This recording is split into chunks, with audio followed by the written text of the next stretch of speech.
आज चाहिँ हामी घुम्न हिँडेको यो चाहिँ हाम्रो लोकेस ऊ चाहिँ सुभाष अनि यो चाहिँ जताबाट नेपालको जस्तो बाटो छ बाटो पनि कता टायर जाने हो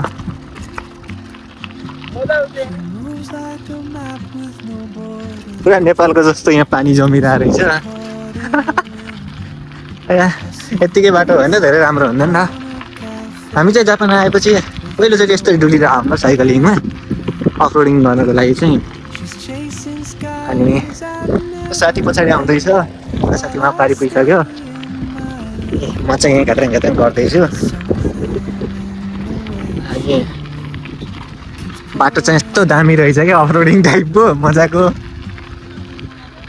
कस्तो राम्रो बाटो है गाउँ नेपाल नेपाल जस्तो भइरहेको है फिल साइकल जाने जस्तै छैन त्यो त